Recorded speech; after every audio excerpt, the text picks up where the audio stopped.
Hai, assalamualaikum warahmatullahi wabarakatuh. Welcome back on my YouTube channel. Apa kabarnya nih teman-teman semua? Semoga sehat-sehat ya. Well, kali ini saya akan mengajak kalian untuk bersama-sama masak pempek. Tapi ini bukan pempek loh. Ini namanya celimpungan. Jadi celimpungan ini kombinasi antara pempek dan kuah santan ya. Bagi teman-teman yang baru gabung, jangan lupa klik tombol subscribe dan tombol loncengnya ya. Oke, kita akan praktek ya sekarang. Jadi ini bahan yang saya pakai ini daging ikan gabus yang udah digiling halus ya. Jadi untuk gabus ini teman-teman kalau mau lebih halus bisa digiling sampai 5 kali pakai meat grinder gitu ya. Atau pakai food processor juga agak lama biar dia lebih halus karena memang tekstur dagingnya bergerindil dan agak susah sekali untuk halus. Well, jadi ini kita campur dengan air es. Air esnya saya pakai 450 ml untuk setengah kilo ikan tadi ya. Jadi kita masukinnya sedikit demi sedikit. Jadi masukin sedikit demi sedikit sampai airnya masuk ke dalam ikan. Lalu kita tambahkan lagi begitu sampai airnya habis. Tapi jangan dihabisin, kita harus sisain untuk melarutkan garam dan micinnya ya. Nah, jadi kita aduk-aduk rata seperti itu, cukup pakai tangan aja nggak apa-apa karena memang kalau si gabus ini sepertinya lebih bagus kalau kita menggunakan tangan. Jadi lebih berasa ya. Jadi benar-benar kita ratain, kita aduk pakai tangan. Tuh.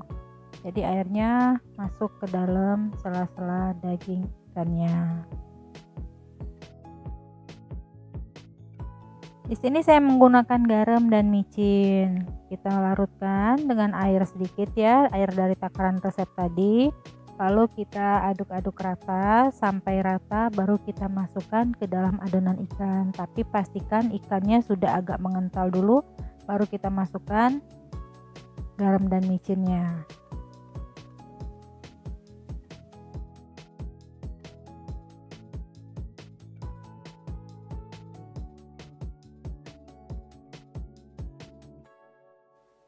Oh, udah mulai mengental, kita aduk ya, aduk cepat pakai tangan sampai muter-muter kayak gitu ya. Nah, makin lama dia makin kental. Jangan lupa gunakan selalu air es biar garamnya cepat mengental ya ketika kita masukkan ke dalam adonan ikan ini. Tuh, seperti itu. Tuh makin kental dia ya, makin lama kita ngaduknya muter-muter makin kental. Jadi kalau untuk buat pempek sebenarnya pakai tangan pun oke ya. Tapi kalau untuk ikan tenggiri dia nggak bisa pakai tangan karena ikan tenggiri itu terlalu licin teksturnya teman-teman ya. Kalau ikan gabus, ikan kakap atau ikan barakuda, ikan parang-parang bisa diaduk pakai tangan. Tuh. Makin lama makin kental. Kalau dia udah kental, udah padat, baru kita masukin telurnya ya.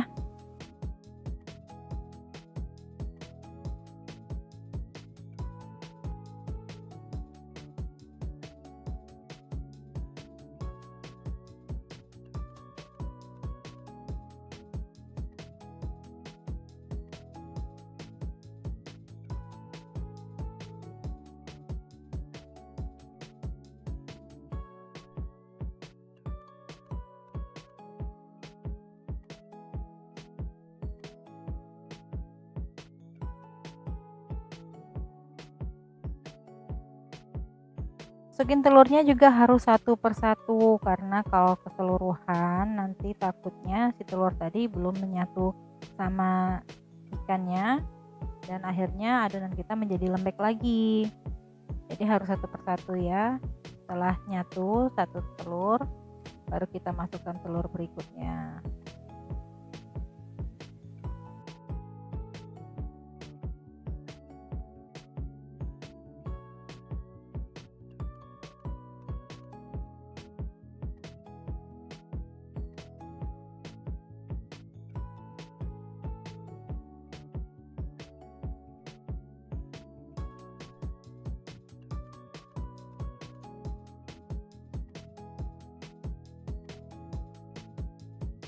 Kalau udah mulai mengental, kita masukkan juga sagunya sekarang. Nih, sagunya kita aduk rata. Di sini kita tetap menggunakan tangan ya, karena memang celimpungan kan nggak harus dibentuk pakai tangan, jadi langsung dicemplung-cemplung aja nanti ya untuk proses perebusannya.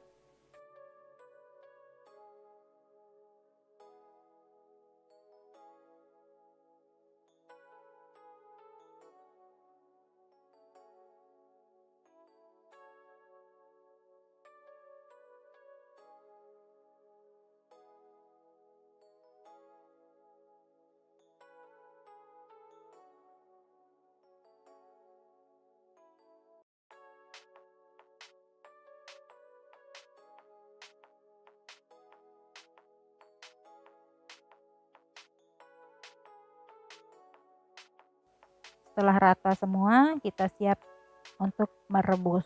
Kita didihkan air ya, airnya cukup 1 aja, nggak usah 2. Kalau untuk pempek kita biasanya 2 ya, karena kalau pempek itu biasanya kita terlalu banyak pakai sagu.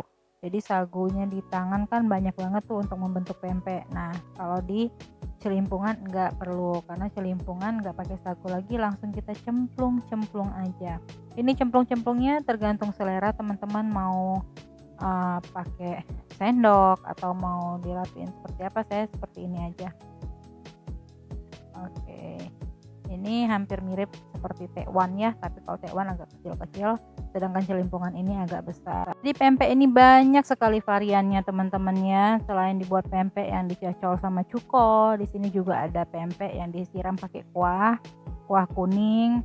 Nah, ada juga disiram pakai kuah santan yang pedas, itu namanya laksan. Ada juga nih filosofi pempek nih ya, mungkin teman-teman ada yang pernah dengar. Jadi filosofinya itu, pempek itu ya, kalau dinjuk kuah bening dia disebut dengan tekwan. Nah, terus kalau dinjuk kuah santan kuning dia jadinya celimpungan. Pempek yang dinjuk dengan kuah santan merah itu jadinya laksan. Terus pempek yang dicampur telur terus ditunu atau dipanggang itu namanya lenggang. Nah, kalau pempek yang dinjuk cuko sama mie itu namanya rujak mie. Jadi ini maksudnya ibaratnya begini ya, intinya. Jadi dimanapun kita berada nih teman-teman, dimana saja kita bergaul sama orang, jadilah orang yang bisa membaur dan bermanfaat bagi orang lain. Jadi seperti itulah kira-kira filosofi si pempek ini ya. Jadi banyak-banyak makan pempek. Oke, nah itu. Jadi kalau teman-teman nanya diinjuk itu apa sih? Diinjuk itu maksudnya dikasih ya teman-teman ya. Itu bahasa Palembangnya. Nah, kita cemplungin. Tergantung selera ya. Pokoknya bunder-bunder agak besar.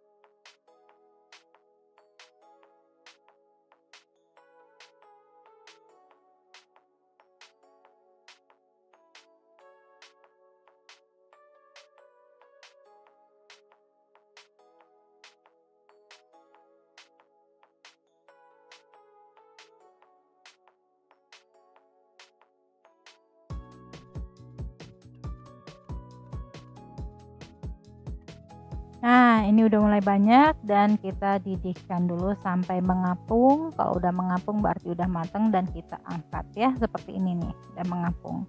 Kita aduk. Tuh, udah mengapung menjadi besar. Nanti kita angkat dan kita akan siapkan kuah santannya.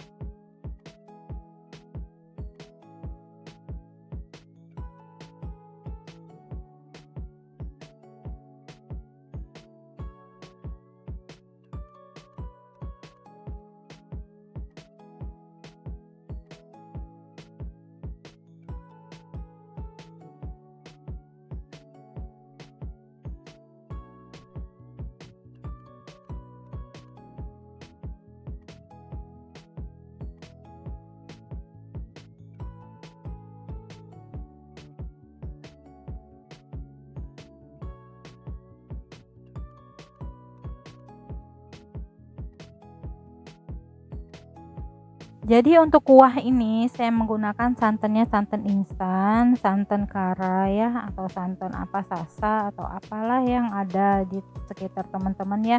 Jadi ini santan karanya 2 bungkus ya, saya pakai ukuran kecil yang 65 ml. Kalau misal teman-teman mau santan yang peras sendiri juga boleh. Jadi itu takarannya total keseluruhannya 2 liter santannya ya. Jadi ini saya pakai 2 bungkus. Terus saya tambah air 1800 ya, kurang lebih, jadi takarannya 2 liter ditambah sama si santan tadi.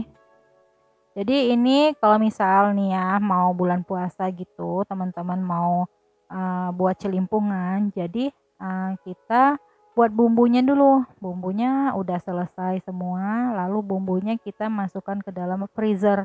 Kita bungkus-bungkus dan kita didihkan santannya, baru kita masukkan bumbunya. Itu untuk penyimpanan kalau misal teman-teman untuk uh, frozen food, misal nih pengen makan ketika lagi pengen nih makan celimpungan hari ini buka puasanya, tinggal didihkan aja santan lalu kita masukkan dengan bumbu yang sudah ditumis tadi. Jadi di sini bumbunya cukup mudah ya teman-teman.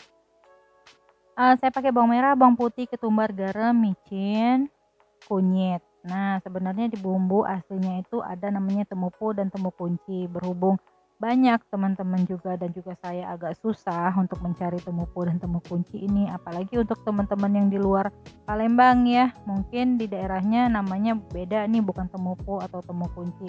Jadi kita pakai resepnya yang bumbunya ada di rumah kita aja, dan rasanya nggak kalah beda loh teman-teman, sama banget dengan bumbu aslinya ya. Oke, jadi bumbu tadi udah dihaluskan lalu kita tumis ya. Nah ini kita tumis sampai garing semuanya. Nah santannya tetap kita didihkan sambil menunggu bumbu kita ya. Nah, bagi teman-teman yang kesulitan ya, kalau misalnya kita pakai blender ini untuk bumbu, jadi teman-teman nggak usah repot. Seluruh bumbunya kita dorong ke bagian bawah, lalu kita buka tuas bagian bawahnya itu. Nah, jadi semua bumbunya nanti keluar, turun lewat bawah. Kalau kita nggak buka bagian bawahnya, hanya mengandalkan lewat atas, biasanya bumbu-bumbu yang sisa-sisanya banyak banget di bagian dasar ya. Jadi seperti itu kalau teknik saya untuk mengeluarkan bumbu dari blender yang besar. Kalau teman-teman punya chopper, is okay, lebih bagus lagi karena chopper kan lebih kecil ya ukurannya dibanding blender. Berhubung chopper saya lagi angus, lagi hancur, jadi saya menggunakan blender untuk bumbu. Oke, kita aduk santannya juga, bumbunya juga kita aduk ya. Kiri kanan oke nih. Kalau emak-emak tuh emang seperti itu kalau masak, yang sana yang sini, yang anaknya mau makan, yang anaknya mau minta ambilin nasi, bisa semua. Emak-emak pasti bisa menghandlenya, apalagi hanya wajan 2 gini. Oke, kanan kiri oke, semuanya bisa. Kita aduk santannya sambil bumbunya juga kita aduk sampai benar-benar garing dan bergerindil. Kalau bumbunya garing bergerindil, aroma kuahnya nanti lebih sedap. Beda dengan yang bumbunya baru ditumis sampai harum aja loh teman-teman ya. Nanti dicobain deh di rumah. Tuh, bumbunya udah mulai garing, udah mulai bergerindil. Nah ini udah mateng. Nah pada saat inilah kalau udah selesai, bumbunya udah dingin, boleh dimasukkan dalam plastik, nanti dibekukan ya. Kalau misalnya sewaktu-waktu pengen konsumsi, teman-teman tinggal cemplungin aja nanti ke santannya. Oke, bumbu kita udah hampir selesai nih. Udah garing dan bergerindil, kita ambil santannya sedikit. Di sini saya memang menggunakan santannya yang agak encer ya teman-teman, karena ketika nanti kuah kita udah dicampur sama pentol-pentol celimpungannya, itu nanti akan lebih kental karena ada campuran dari sagu ya, dari tapioka yang ada di dalam pentol celimpungannya itu. So saya jadi agak kurang suka kalau yang agak kental kuahnya, tapi tergantung teman-teman. Kalau teman-teman pengennya lebih kental, it's okay, bisa ditambahin lagi 2 bungkus lagi karanya, airnya yang dikurangin ya, seperti itu. Nah, bumbunya sudah kita campurkan seperti ini. Jadi benar-benar saya yang agak kurang suka kalau yang terlalu kental. Jadi cukup seperti ini aja. Nanti ketika dia dicampur sama pentol, benar-benar pas kentalnya. Oke, kita akan ambil pentolnya lalu kita didihkan bersama-sama. Tapi mendidihkannya nggak usah terlalu lama ya, merebus pentolnya ya. Cukup ketika akan makan aja baru kita masukkan. Kalau terlalu lama nanti takutnya pentolnya menjadi lembek. Apalagi ini kan pentolnya pentol dari ikan gabus ya, lebih lembut hasilnya. Nah, sudah jadi celimpungan kita, mudah sekali membuatnya, bahan-bahannya juga mudah dicari. Oke teman-teman, jangan lupa ya share, like video ini, dan thank you for watching. Wassalamualaikum warahmatullahi wabarakatuh.